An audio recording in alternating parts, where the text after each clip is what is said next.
Welcome to NTD Evening News. Our top story tonight, a tsunami advisory for Hawaii has been lifted after a massive earthquake off Russia's coastline put the region at risk. The tsunami advisory for California's coast was also lifted. Christina Corona brings us reactions from beachside residents. The quake also affected millions of people in various countries across the Pacific Ocean. Arian Pazdar has more on the global impact of the historic tremor.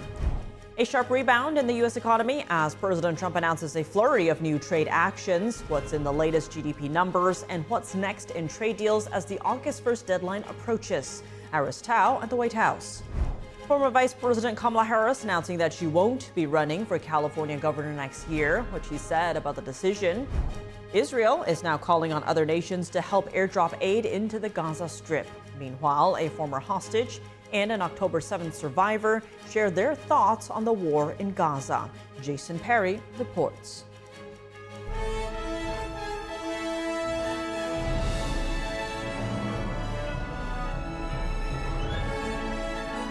This is NTD Evening News, live from our global headquarters in New York City. Here's Tiffany Meyer.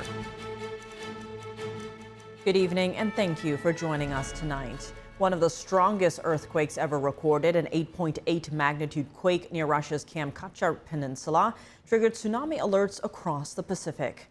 NTD's Christina Corona reports on the aftermath and how beachgoers are reacting in California. The tsunami advisory is now lifted here in Southern California, but earlier there were real concerns about dangerous waves hitting the SoCal beaches. Waves hit Hawaii, Japan, and the California coast, triggering evacuations and flood warnings. Officials say Tuesday's earthquake was the biggest in Russia in more than 70 years. In California, advisories stretched from Crescent City near the Oregon border all the way down to the Central Coast. Some areas, including Santa Barbara County, remain under watch. Waves reached up to 3.6 feet in Northern California, and in the south, small surges were recorded at Los Angeles County beaches around 2 a.m. and in Newport Beach shortly after around 2:30 a.m. According to the National Weather Service, most alerts have now been lifted, including across Ventura, Los Angeles, Orange, and San Diego counties. One Long Beach resident said she was worried when she heard about the initial tsunami warning. I was scared. I was like, we live with so many beaches close by, so I was like, is it gonna hit to us? Like, at first it was like fire, now it's tsunami, so like, what's happening? But several beachgoers say they were unfazed by the tsunami warning, with many enjoying the beach day. It's a non-event. I don't see anyone changing their behavior, anything. Maybe some of the surfers were looking for a bigger wave. They said, hey, this is great. One longtime Seal Beach resident said he stayed calm and stuck to his normal routine. I just looked to see where the earthquake was and realized that it's probably not going to happen.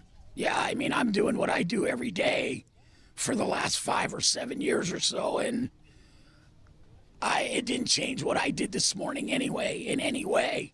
Following the quake, Hawaii initially issued a tsunami warning and evacuations, but by Wednesday morning, the warning was downgraded and orders were lifted on the Big Island and Oahu. A tsunami advisory is still in place. Officials reported minor flooding near a hotel on the Big Island, but no major damage. Homeland Security Secretary Kristi Noem says the threat of a major tsunami along the U.S. coast has now passed completely.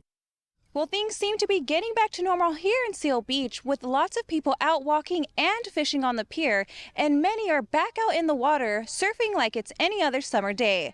Reporting from the city of Seal Beach, Christina Corona, NTD News. The earthquake also affecting millions of people around the Pacific, in the Americas, as well as in Asia and Oceania. Various nations are taking precautions due to possible tsunami waves. NTD's international correspondent, Arian Pazdar, has more on the quake's impact. Panicked sea lions diving into the ocean as an earthquake hits Russia's Kamchatka Peninsula. The peninsula is located in the Pacific Ocean between Alaska and Japan. Russian authorities say the earthquake reached an 8.8 magnitude, the strongest since 1952. A volcano in the region erupted after the earthquake. Russian scientists say a descent of burning hot lava is observed on the western slope. Powerful glow above the volcano and explosions. Tourists who had been camping in Kamchatka were shaken in their tents. Video released on social media also shows a church tower shaking and people leaving the top floor of a nearby building. The Kremlin fortunately reports only injuries, no casualties. All tsunami warning systems worked in time. Thank God there are no victims. But the danger is not completely over. A Russian scientist says serious aftershocks could take place, and that risk is not expected to end soon. Aftershock sequences can happen. In several cases, they can even last for decades and for years. The force of the aftershocks can be comparable with the earthquake itself. And across the Pacific Ocean, Chile on Wednesday morning upgraded its tsunami warning to red, the highest alert level. The country was evacuating hundreds of people from coastal areas. Authorities asked us to evacuate and move to a safe area. That's why I'm going up with my grandchildren. The government also canceled school along much of the coast, which is 4,000 miles long. And some Japanese residents also had to evacuate to higher ground after the earthquake. My workplace is by the beach. My coworkers told me to go home because I have a small child, so I went to pick her up. Japan's government says there are no reported injuries or damage so far, and no irregularities at any nuclear plants. Arian Pastar, NTD News. In the Middle East, Jordan and the United Arab Emirates have been airdropping humanitarian aid into the Gaza Strip for 4 days, and Israel is now inviting other countries to help with airdrop operations. NTD's Jason Perry has the update. On Wednesday, residents in the Gaza Strip were seen scrambling, climbing over walls, and taking whatever path they could to reach the aid being airdropped into the territory. And wherever the parachutes landed, people were seen pushing and shoving each other to try to get some of the aid. Some people in the area shared their thoughts. We headed to the sea, hoping to receive some of the aid they claim is humanitarian. When it arrived and fell upon the people, it became clear that this was not humane at all.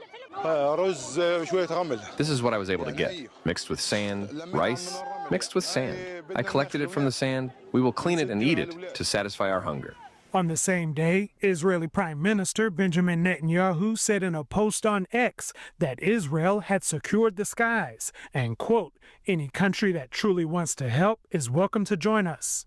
And he said that some other countries had already done so. Israel said that in recent weeks, over 2,000 trucks carrying aid entered the Gaza Strip, carrying items such as flour, baby food, and special high-calorie food for children, and that kitchen and bakery operations resumed. However, in Israel, some residents have been protesting and accusing Israel of starving the people of Gaza. Israel has accused the New York Times and CNN of using pictures of children with diseases to push the false narrative that Israel is starving children. On Tuesday, the New York Times updated one of their articles to say that the baby in the picture they used actually had pre-existing health problems. Meanwhile, a former hostage held by Hamas shared his thoughts on the situation. The people looking only for the Palestinian people and forget what happened the October the 7th, and forget we have 20 civils from Israel in captivity, and it's not important for the people. And a survivor of the Hamas terrorist attack on October 7th shared his thoughts as well. I'm not sure that the world, they care about Israel. I know that they care about the suffering, but in October 7th, you saw all these children. They burn us, they kidnap us, they take everything from our kibbutzim and our village. So come to see in our village exactly what's going on here. Also this week, the Israeli Prime Minister said that he is holding talks every day on trying to return the hostages still being held by Hamas in the Gaza Strip. Jason Perry, NTD News. Former Vice President Kamala Harris announced that she won't be running for governor in her home state of California next year. She released a statement today explaining her decision. Harris said that after deep reflection, she decided not to run. She added, for now, her leadership and public service will not be in elected office. Harris ended by saying she'll share more details later on about her future plans. The Trump administration is launching a new health tracking system run by private tech companies. President Trump promising that it will make it easier to access health records and monitor wellness. Healthcare providers across the country will also finally be able to kill the clipboard. It's an expression that's used, capital, with a capital C, kill the clipboard. Instead of filling out the same tedious paperwork at every medical appointment, patients will simply be able to grant their doctors access to their records at the push of a button. Just a button and you're all set, and all the information the doctor needs will be immediately transmitted. The system will be entirely opt-in, and there will be no centralized government-run database, which everyone is always concerned about. The new system will focus on diabetes and weight management and conversational AI that helps patients. It will also have digital tools such as QR codes and apps that register patients for check-ins or track medications. The initiative involves more than 60 companies, including tech giants Google and Amazon, and prominent hospital systems like the Cleveland Clinic. The companies have committed to deliver results by early next year. Trump promises that the system will benefit millions of Americans, saving time, money, and lives. Privacy advocates are concerned that making patients' data more widely accessible could also make it less secure. Also today, the president signed a bill aimed at making it easier for veterans to afford homes. It provides relief to veterans who have fallen behind on their mortgages. Coming up, Borders Czar Tom Homan fires back at critics and affirms that ICE is enforcing the laws that were passed by Congress. Jason Blair has more on Homan's fiery remarks. Changes could be coming to a visa program for foreign workers. That's as the Trump administration says large tech companies may be abusing the system. Jack Bradley reports. A leading software company has pleaded guilty to selling chip design technology to a university. Not just any university, a Chinese military university that's been blacklisted by the U.S. David Lamb takes a closer look. And China, Russia, and Iran are becoming bolder in silencing dissidents in Britain. A new report calls on the UK government to firmly confront this transnational repression. Malcolm Hudson has more from London after the break.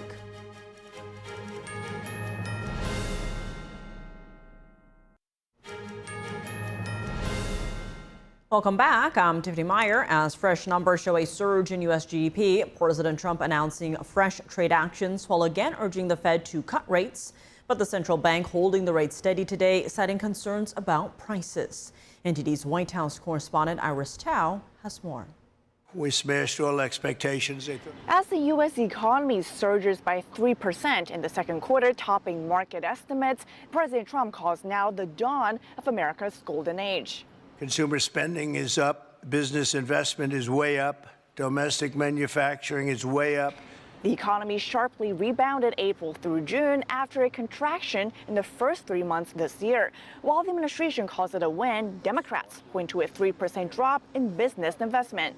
It shows that already businesses are worried about growing their operations. The president defends his policies. Critics said that our tariffs would hurt the economy, but the data shows the exact opposite. While continuing to urge the Federal Reserve to lower rates. We're very strong, and we should be lowering the rates. Despite the pressure, the Fed on Wednesday decided to keep the rate steady at 4.25 to 4.5%. The Fed chair says while inflation has largely come down, while increased tariffs are pushing up prices in some categories of goods. Meanwhile, the president moving quickly on trade. He's hitting India with a 25% tariff while threatening more penalties. They sell a lot to us, but we don't buy from them. You know why? Because the tariff is so high. They have one of the highest tariffs in the world. He also unveils the deal with Pakistan to jointly develop its massive oil reserves and says countries including South Korea are now making offers for him to lower imminent tariffs. And on China, Trump sounding confident about potential deal after new talks this week. I think we're going to have a very fair deal with China. As higher tariffs are set to kick back in less than 2 weeks, President Trump is expected to announce soon whether or not he will extend the current tariff truce with China. It also remains to be seen whether he will punish China in addition to India for supporting Russia's economy. Reporting from the White House, Iris Tao, NTD News. White House Borders Czar Tom Homan says ICE is carrying out the laws put in place by Congress and that people who don't like it should take it up with them. And Senator John Fetterman is praising ICE on a recent nab of over 200 child sex offenders. NTD correspondent Jason Blair has more. We're not making this up. ICE is enforcing laws enacted by Congress. Border Czar Tom Homan responds to ongoing protests against ICE officers. He says if they want change, they're protesting the wrong people. You see all these people protesting ICE. Why aren't they protesting the Hill? If they don't like what ICE doing, protest the people who wrote the bill. Homan has some harsh words for critics on Capitol Hill. I see members of Congress comparing us to racists and members of terrorist organizations. If we're terrorists for enforcing immigration law, what's that make them? They wrote the law. We're enforcing laws enacted by Congress, and we're going to do it. While outside of the White House, Homan gave some stats on recent arrests. And here's what the data told me this morning. 70% of everybody arrested is a criminal. He says the other 30% include national security threats. For instance, over 300 Iranian nationals. Who else is that 30%? People with final orders of deportation. People who had due process at great taxpayer expense were ordered removed by an immigration judge. Our job is to remove them.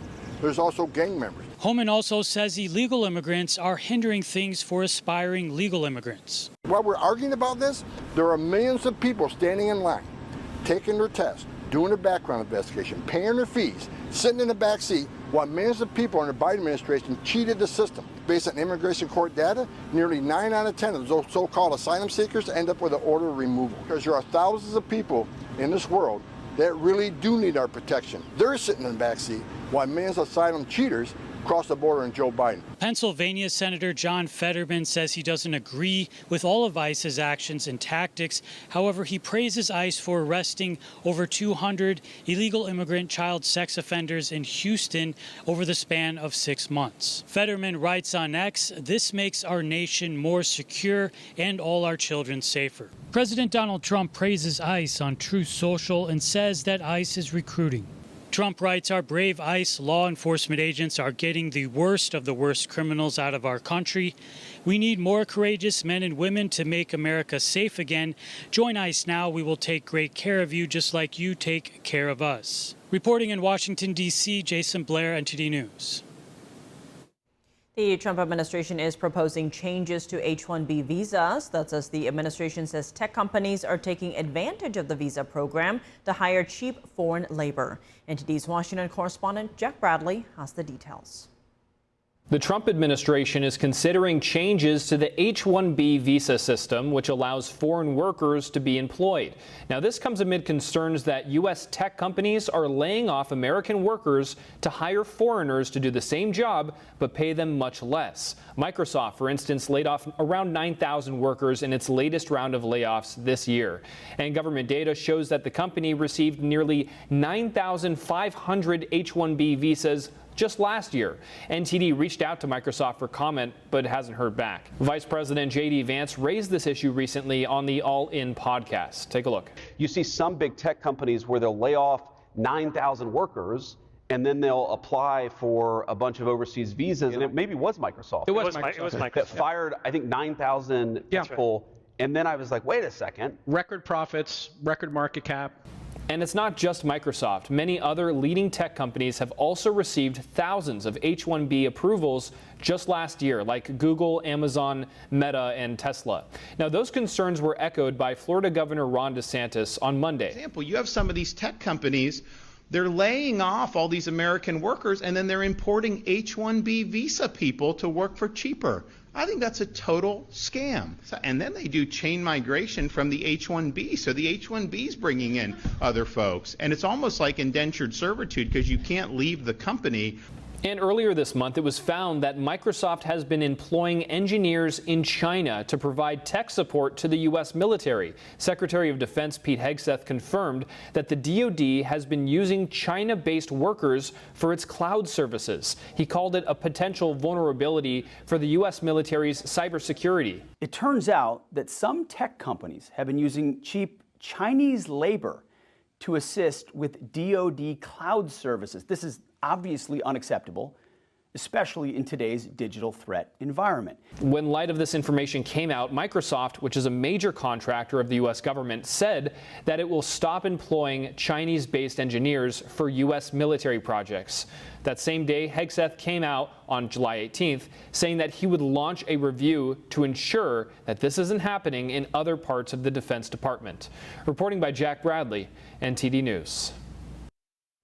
A leading software company has pleaded guilty to selling sensitive chip design technology to an overseas university, specifically a Chinese military university that's been blacklisted by the U.S. NTD's David Lamb has more. Cadence Design Systems is a multinational tech company headquartered in San Jose, California, and it's settling a huge lawsuit. FBI Deputy Director Dan Bongino said the company sold sensitive semiconductor design technology to a restricted Chinese military university involved in the development of supercomputers, which are believed to support military and nuclear explosion simulations in China. The announcement was made on Monday, July 28th. Cadence agreed to pay $140 million in fines to settle the claims and pleaded guilty.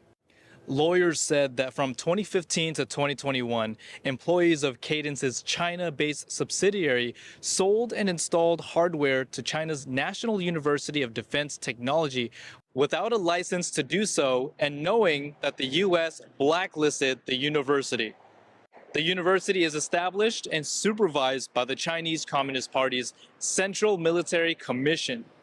As part of the settlement, Cadence agreed to a 3-year probationary period where it must enhance protocols for exports as well as cooperate with any investigations or audits. Now, Cadence said it is pleased to have reached these settlements and believes that they are in the best interests of Cadence, its customers, and its stockholders. In San Jose, California, David Lamb, NTD News.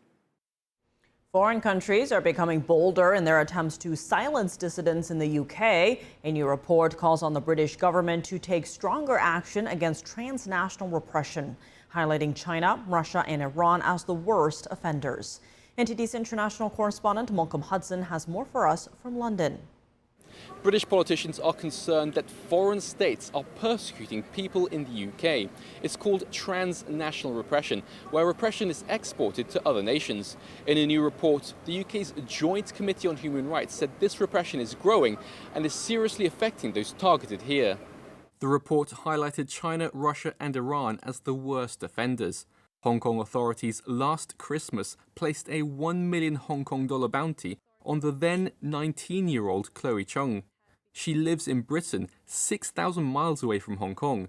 The bounty is just under $130,000 US for information leading to her arrest. Since then, I have been assaulted several times online and in person. Basically, there were 2 Chinese men who followed me after I've got the bounty. She's the youngest pro-democracy activist to be put on Hong Kong's wanted list. But now she fears she could be kidnapped and taken to the Chinese embassy by someone seeking to claim the bounty. I have now been so cautious of the people I met, and I am always wondering whether they are spy or not, and I have to look around my shoulder when I am walking because I have to make sure no one is following me. Investigations by Britain's security service MI5 found threats from foreign states have increased 48% since 2022.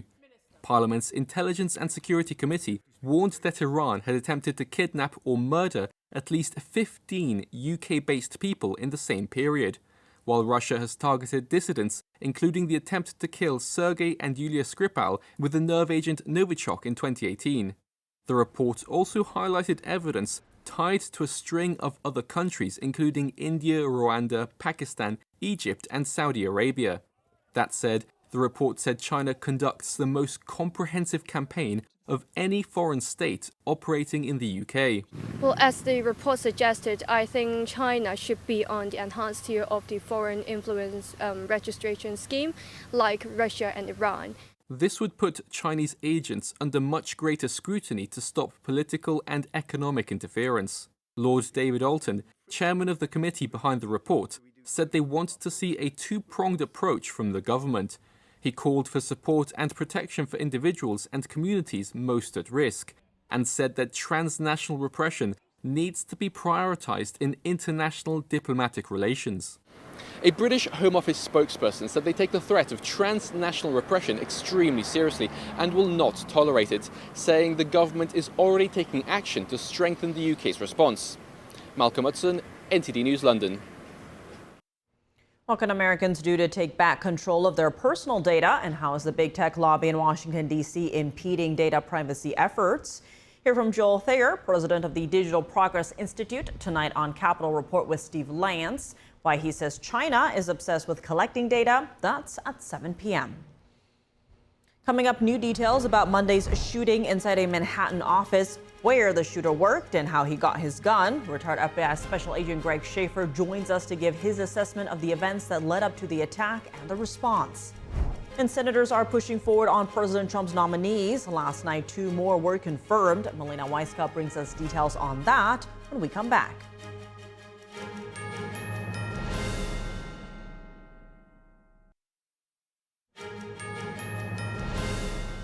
Welcome back. I'm Tiffany Meyer. Senators confirmed 2 nominees late last night, one of them to an appeals court, despite pushback from Democrats. NTD's Melina Weisskopf has more on this new lifetime appointment.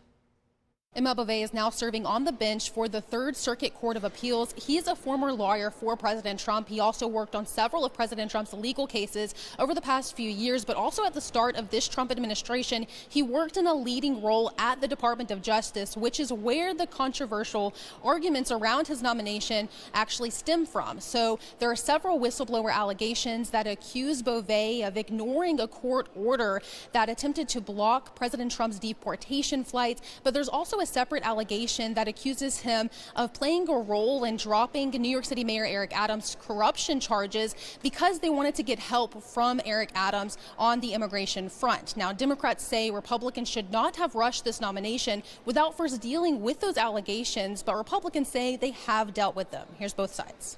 Tonight, Senate Republicans vote to put Emil Bove, a January 6th sympathizer, on one of the highest courts in the country.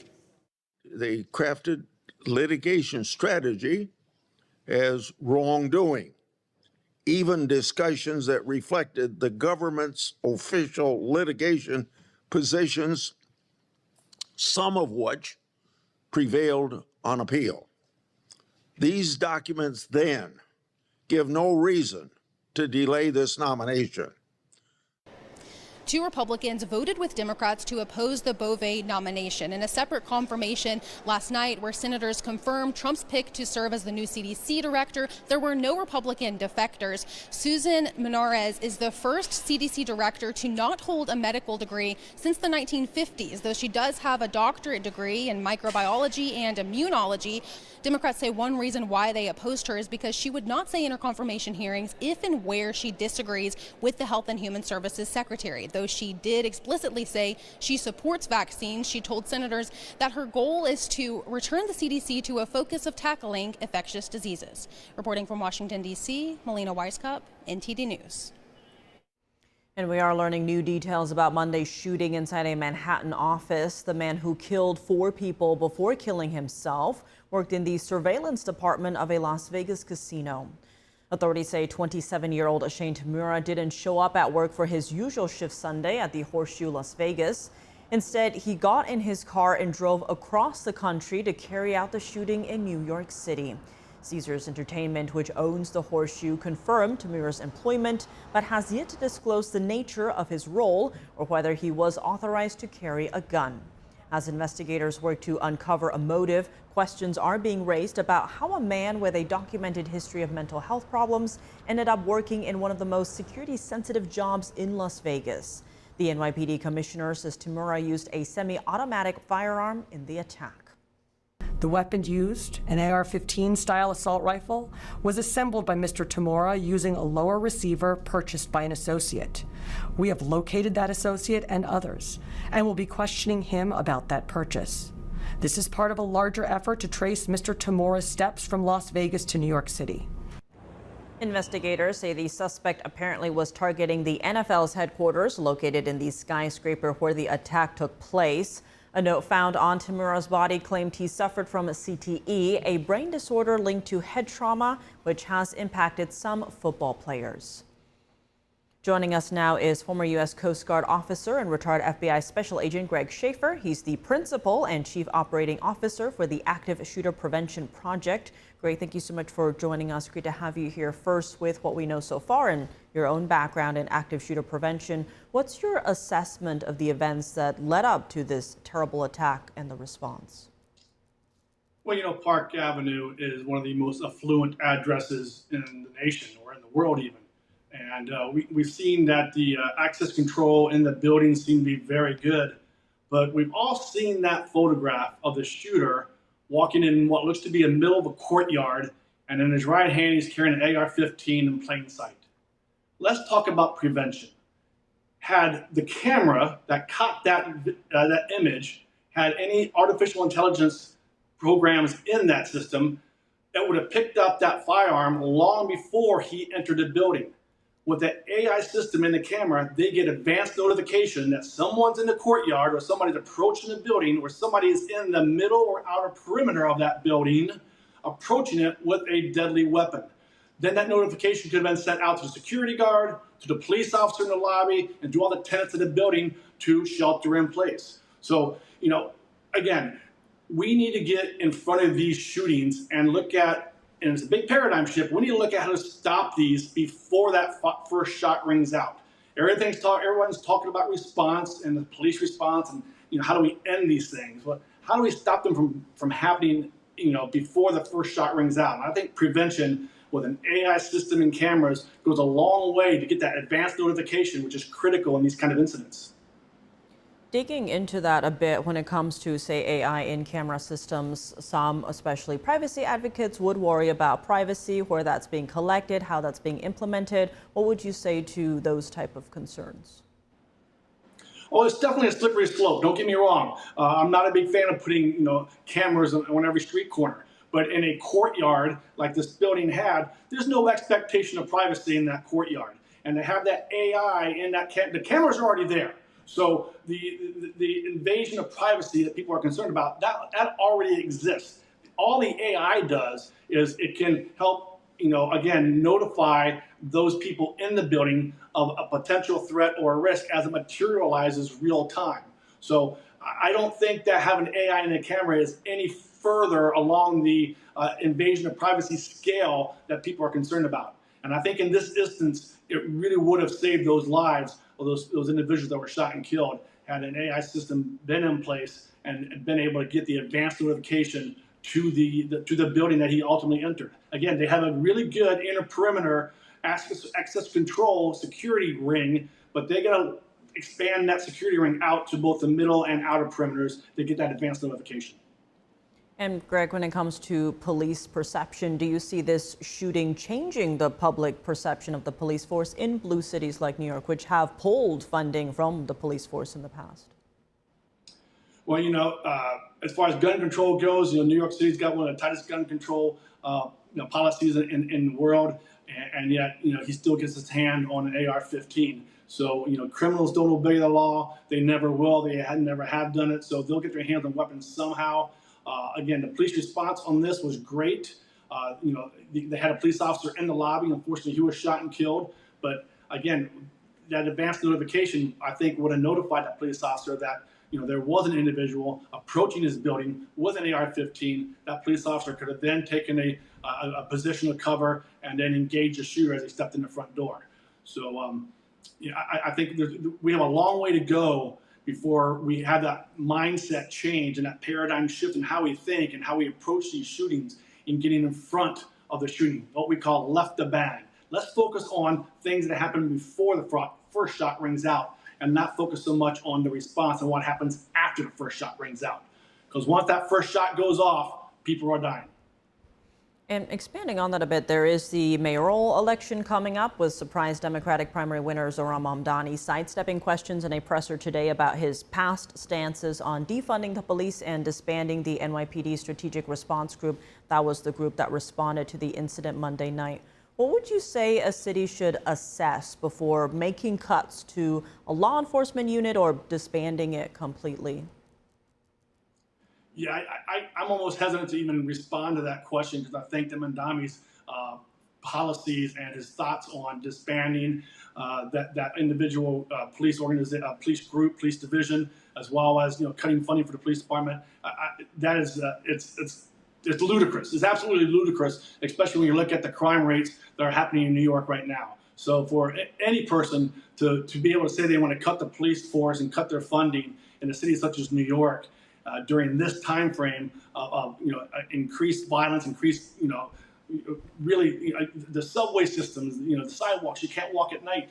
It's unconscionable that anybody running for public office would even make these kind of statements. Now, another aspect here, Greg, is mental health. Many are pointing to the shooter's suicide note and his documented history of mental health concerns. Now, the Trump administration is actually aiming to shift more homeless and the mentally ill into institutions, which some say could play into that. How are you viewing this, the mental health aspect behind many shootings? That's a great point. I think we do have a mental health crisis in this country right now. We don't have the institutions that we used to have decades ago that can hospitalize and treat these individuals.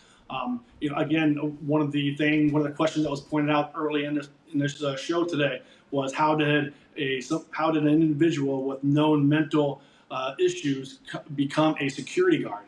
Because I know in the state of Texas, to become a security guard, you have to take a psychological test. You can't be on certain medications, antidepressants or antipsychotics. How this individual became a security guard to get a concealed weapon permit, I don't understand that. But on that note as well, yes, we do have a mental health crisis in America, and that needs to be looked at deeply, and we need to come up with some solutions on how to better address this mental health crisis and those that need assistance in their mental health. Greg Schaefer, as always, thank you so much for joining us. Thank you.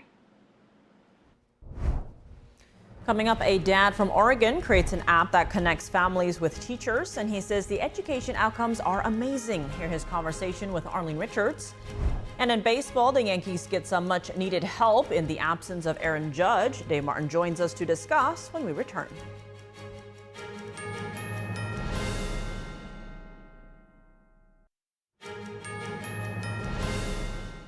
Welcome back. I'm Tiffany Meyer. A dad from Oregon who wasn't happy with how public schools are teaching his children created an app that connects homeschooling families with teachers. He says the outcomes are amazing.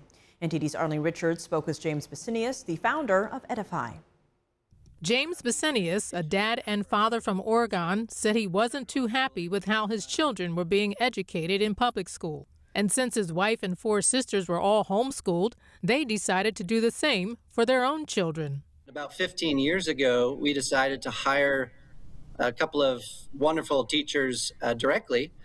And so we grouped together with our friends and family and actually converted a couple of spaces in our barns on our family property. Basinius said they eventually established a pod school for family and friends. Pod schools are small learning spaces in your local community. Students get personalized learning plans built around their own needs. And what we saw it do for our children and for the children of our friends was pretty amazing. Because of that experience, Basinius created an app called Edify. You can imagine an Airbnb for education spaces combined with an Uber to match families directly to educators. In this case, you need 8 riders to take that ride for the teacher to deliver the experience for the year.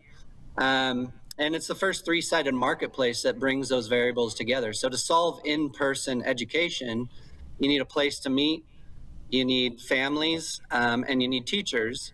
And so Edify brings those together. He said the Edify experience is even better than some high-end private schools that he's invested in. It's really about the teacher's ability to invest personally in a child, and that child needs to be operating or learning in a positive peer environment. He said the government education system isn't working. In the typical school model, whether it's government education or private, you've got layers of bureaucracy standing in between the families and their teachers. And so Edify allows them to go direct. The app is currently designed for elementary-level children, but Basinius said he's expecting to expand that eventually to high school. You can see the full interview on our website at ntd.com. Arlene Richards, NTD News.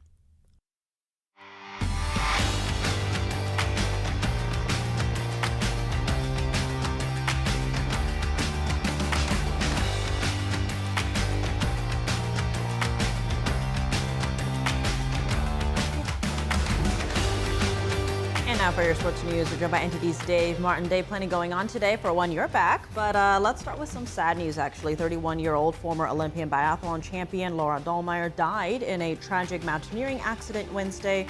What details do we know at this point? Yeah, we don't know a whole lot at this point. Now, she was mountain climbing over in northern Pakistan in the Karakoram mountain range on Monday when she and her climbing partner were struck by falling rocks. Now, this is at a very high altitude, approximately 18,700 feet. Now, her climbing partner, this is Marina Eva, put out a distress signal on Monday. Now, Eva was able eventually to descend down the next day with some help from some rescuers. But because of the high altitude, the bad weather, the difficult terrain, and more rock falling, they were unable to rescue Dahlmeier. Now, Dahlmeier, who is German, had been a very successful biathlete. Now, the biathlon combines cross-country skiing along with rifle shooting in the Olympics, and she became the first woman ever to win gold in both the sprint and pursuit events in the 2018 Olympic Games. She ended up retiring from the sport the next year at age 25, became a mountain guide and a ski guide, so some very sad news out of there. We definitely send our condolences to her loved ones. Tragic indeed. Shifting gears to baseball now. The Yankees made a trade today acquiring outfielder Austin Slater from the White Sox. Now, does this move look like it's in response to Aaron Judge's recent injury? Yeah, it certainly does. I mean, without him, they really rely on an outfield consisting of left-handers, like Cody Bellinger and Trent Grisham. Meanwhile, Jason Dominguez is a switch hitter, but he hits righties much better than lefties. Judge, meanwhile, is a right-handed hitter. But with Judge on the injured list, designated hitter Giancarlo Stanton actually began working out in right field in preparation for having to be out there with Judge out. But Stanton is off injured. He has not played the outfield in 2 years. This trade might actually negate that, though. Slater, meanwhile, he is right-handed, hits lefties very well, can play both corner outfield positions. So that is something with Judge on the shelf they definitely need. Of course, no one can replace Judge at the plate except for maybe, Shohei Ohtani. He's a top 5 in nearly every offensive category, was certainly in line to win yet another MVP this year. Now, as for when he gets back, there does not seem to actually be a definitive timetable on when he could return. They've talked about getting him back into the batting cage this week and possibly throwing next week. So it's kind of at a we'll see at this point. No definitive answers yet, Dave. Well, you'll have something to watch. Then elsewhere in the game, though, there's just 24 hours left before the trade deadline. Have we seen any blockbuster deals yet? We really haven't, although usually the final 24 hours before the trade deadline is where the biggest flurry of trades happens. Now, today the Reds acquired Gold Glove third baseman Brian Hayes from the Pirates. Now, he's not an all-star player, but he is a very good Gold Glove fielding third baseman. Elsewhere, the Mets today acquired reliever Tyler Rogers from San Francisco. But as far as star players, most think Eugenio Suarez, the third baseman from Arizona, is going to be the major prize on the trade market. Now, his 36 home runs right now are 5th in baseball. He leads all of baseball in RBIs with 87, but as of yet, he is yet to be traded, but he certainly looks like the biggest fish out in the market. Now, elsewhere, it looked like Seth Lugo of Kansas City would be the biggest pitcher to be traded, but the Royals signed him to a 2-year extension over the weekend, which would seem to take him off of the trade market. So kind of disappointing news right now, but I promise you tomorrow, I think we'll have some bigger deals. I know you're looking forward to that, though. All right, well, I shall circle back. Looking at today's baseball schedule, though, we had a number of afternoon games decided already, including a pivotal showdown between a pair of NL East leading teams. Yeah, Milwaukee versus Chicago Cubs today, their third of a 3-game series. And while Milwaukee took the first 2 to take a 2-game lead in the division, the Cubs had other plans today, winning 10-3, cutting the Brewers' lead down to 1 game. Now, these two not only lead the National League Central, they have the top 2 records in all of baseball right now. William Contreras actually had 2 home runs for the Brewers, though, in the loss. Now, elsewhere today, look at some more scores. Toronto beat Baltimore 9-8. Vladimir Guerrero had 2 hits, including a double. Detroit beat Arizona 7-2, and Boston 13-1 over Minnesota. Jarren Duran had 4 RBIs in that game. Now, elsewhere in baseball, we had 7 games this afternoon. The Astros beat the Nationals 9-1. Jose Altuve 4 hits for Houston there, the win. Kansas City won 1-0 over Atlanta in 10 innings there. That game was scoreless through 9. And then Pittsburgh and San Francisco was tied at 1 through 10 innings. Pirates actually just won in the 10th inning, 2-1 today to take the win. Now tonight, The Dodgers, meanwhile, start Shohei Ohtani on the mound. He will pitch against the Reds. This is Ohtani's, I think, his fourth different start this year. We'll actually see if he actually goes, the starter length this time, 5 innings. They're only spending 1 or 2 innings. That game starts at 7:05 Eastern time. So I'll have that to report on tomorrow, all right? We better let you go watch that then. Dave, as always, thanks for joining us. Thank you, Tiff. And that's all for today's news. For on-the-clock coverage, visit us at ntd.com/live or download our NTD app. Thanks for tuning in. I'm Tiffany Meyer. Good night.